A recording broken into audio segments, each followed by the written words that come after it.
Good morning students. हम लोग पढ़ रहे हैं पिछली कुछ क्लासेस से बायोडाइवर्सिटी के बारे में।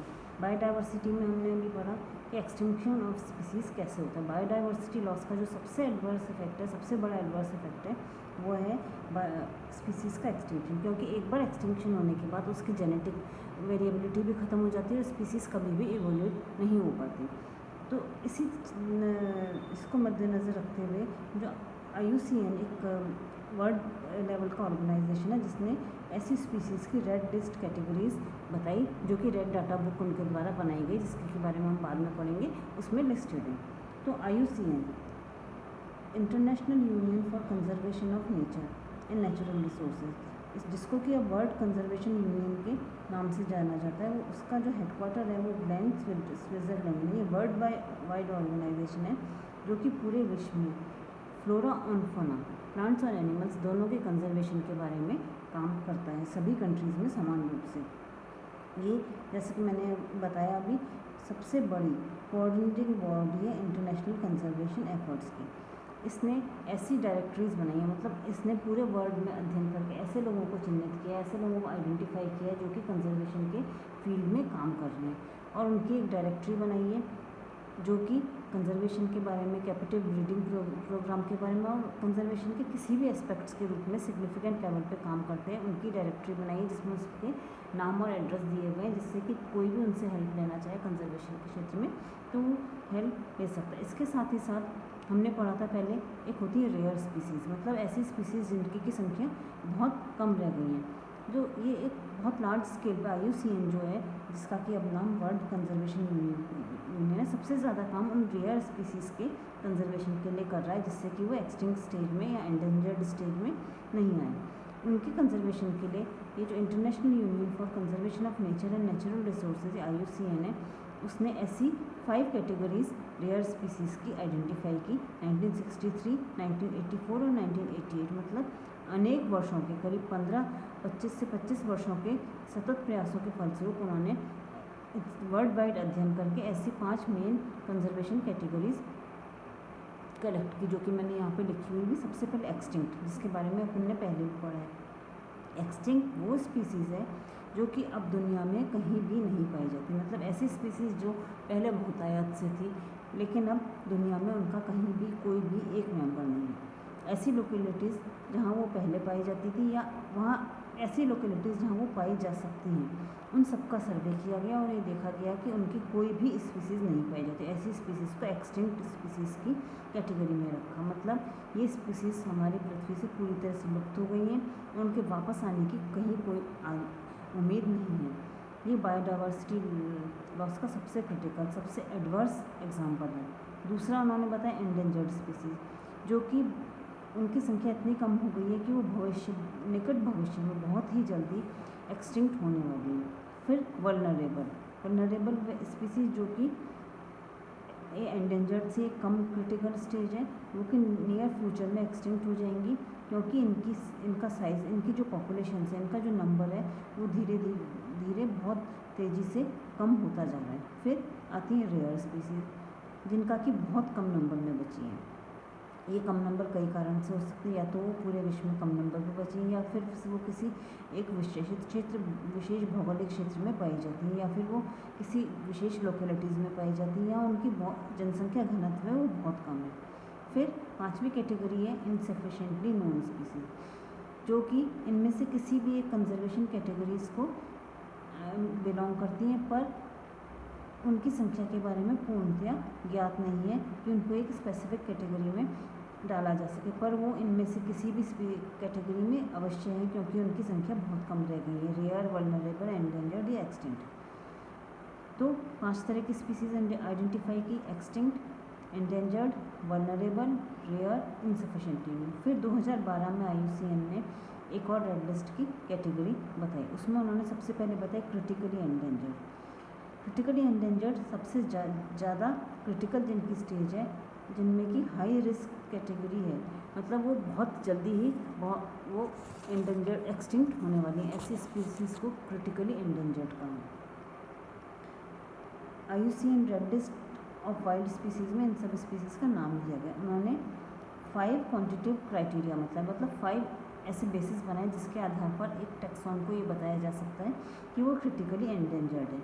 ये 5 क्राइटेरिया कौन कौन से हैं मैं आपको बताती हूँ, जिनकी ऐसी स्पीसीज़, ऐसे प्लांट्स या एनिमल्स जिनकी अगली 3 जनरेशन या लास्ट 10 साल में उनकी स्पीसीज़ जो है पहले से 80% कमी आ गई हो। मतलब 10 साल पहले अगर 100 प्लांट्स थे तो उसकी जगह 20 प्लांट्स ही रह गए हैं। ये एक क्राइटेरिया है। दूसरा है जो कि एक बहुत कम क्षेत्र या भौगोलिक क्षेत्र में पाई जाती हैं, या ऐसी स्पीसीज़ जिसकी संख्या 250 से कम हो संपूर्ण विश्व में, और जिनका लगातार जनरेशन डिक्लाइन हो रहा है, या वो पिछले 3 जनरेशन से उनकी संख्या 25% ही रह गई है, या फिर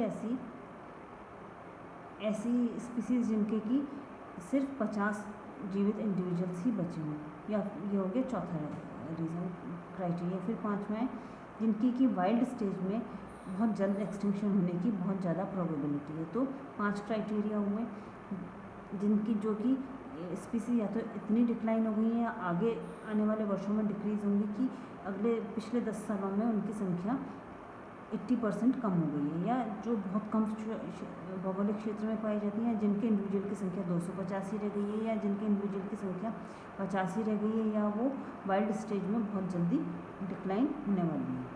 फिर एक आता है expanding global IUCN red list of threatened species of plant and animals. इसमें आती हैं, इसमें स्पीसीज़ कौन कौन सी आती हैं? क्रिटिकली एंडेंजर्ड जिसको कि CR से डिनोट करते हैं, एंडेंजर्ड जिसको कि EN से डिनोट करते हैं, वल्नरेबल जिसको कि VU से डिनोट करते हैं। इन सभी को थ्रेटेंड स्पीसीज़ में रखा गया है। इन सब स्पीसीज़ की संख्या में IUCN red list of threatened species जो हैं, जैसे कि आपको भी मैं जब PDF दूंगी, नोट्स दूंगी, उसमें डायग्राम में दिखाया जाएगा। तो IUCN red list of threatened species, इनकी स्पीसीज़ की संख्या तेज़ी से कम होती जा रही है, और ये जो इनकी डिक्रीज़ होने की रफ्तार है वो पिछले कुछ सालों में बहुत तेज़ी से बढ़ी है।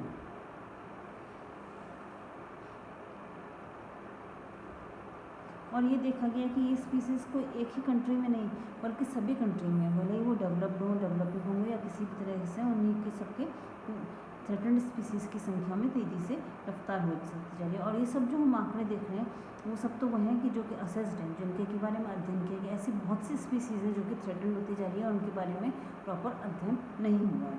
अगर हम देखने लगे स्पीसीज़ के नंबर के बारे में, तो ऐसी स्पीसीज़ जो कि ग्लोबली असेस्ड हैं, जिनके बारे में अध्ययन हो चुका है, वो है 63,837।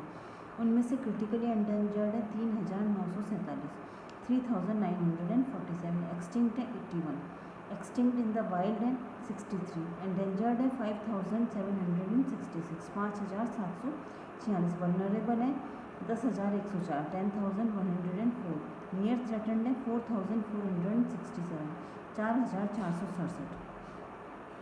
फिर हम देखेंगे, मैं आपको नोट्स में दूंगी, threatened fauna and flora of India के बारे में। ज़ूलॉजिकल सर्वे ऑफ इंडिया ने 2011 में एनिमल्स की 56 स्पीसीज़ को आइडेंटिफाई किया जो कि इंडिया में एंडेंजर्ड हो गई है। इसमें 13 birds, 10 mammals, 6 reptiles, 19 amphibians, 5 fish, 2 spiders और 1 कोरल है। इन सब का नाम मैं आपको अभी जो नोट्स दूंगी उसमें दे दूंगी, आप देखिएगा, इसको पढ़िएगा, जितना उसमें से याद रख सकें ज़्यादा से ज़्यादा याद रखने की कोशिश करिएगा। तो थ्रेटेंड फौना जैसे ज़ूलॉजिकल सर्वे ऑफ इंडिया ने स्टडी की, उसी तरह से बॉटनिकल सर्वे ऑफ इंडिया ने भी। हम आगे जाके बॉटनिकल सर्वे ऑफ इंडिया के बारे में बहुत डिटेल में पढ़ेंगे। बॉटनिकल सर्वे ऑफ इंडिया क्या है? ये पूरे इंडिया में पाई जाने वाली बॉटनिकल स्पीसीज़ के बारे में अध्ययन करता है। इसका हेडक्वार्टर है कलकत्ता में।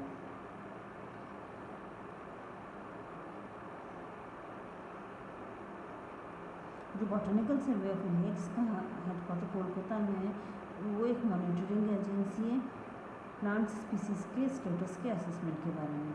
उसने एक लिस्ट बनाई है, critical endangered species, endangered species, vulnerable species. Critically endangered को डिनोट किया जाता है CR से, एंडेंजर्ड को EN से और वल्नरेबल को VU से। ऐसी पूरी एक लिस्ट बनाई है जिसको कि मैं आपको PDF प्रोवाइड करूँगी, उसमें मैं लिस्ट दे दूँगी। अभी इस सब के बारे में आप पढ़िए। मैं कुछ स्पीसीज़ के बारे में आपको बता दूँगी, जैसे कि बर्बेरस है, बेर है, उसकी एक स्पीसीज़ जो है क्रिटिकली एंडेंजर्ड है।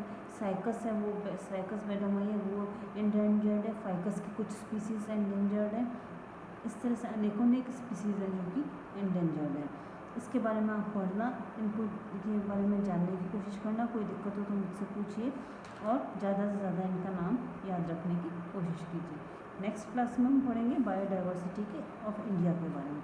अब तक हम पढ़ रहे थे जनरल पूरे विश्व में जो बायोडाइवर्सिटी के रीजन में समस्याएं हैं, ट्रॉपिकल कंट्री की बायोडाइवर्सिटी, पूरे विश्व में बायोडाइवर्सिटी हॉटस्पॉट, बायोडाइवर्सिटी के लिए कंजर्वेशन। अब हम पढ़ेंगे इंडिया की बायोडाइवर्सिटी में। बच्चों आपको ये जान के खुशी होगी कि इंडिया है हमारा कंट्री और विश्व के 12 मेगा बायोडाइवर्सिटी रीजन में आता है। मतलब वो क्षेत्र जहाँ की बायोडाइवर्सिटी की प्रचुरता पाई जाती है, क्योंकि हमारे हम मानसूनल क्लाइमेट में रहते हैं। हमारे कंट्री में सब तरह की क्लाइमेट पाई जाती है, इसलिए हमारे यहाँ बहुत विविध प्रकार के प्लांट्स और एनिमल्स पाए जाते हैं, जिसके कारण कि हमारी बायोडाइवर्सिटी बहुत रिच है। हम नेक्स्ट क्लास में अब पढ़ना शुरू करेंगे बायोडाइवर्सिटी ऑफ इंडिया के बारे में। Thank you.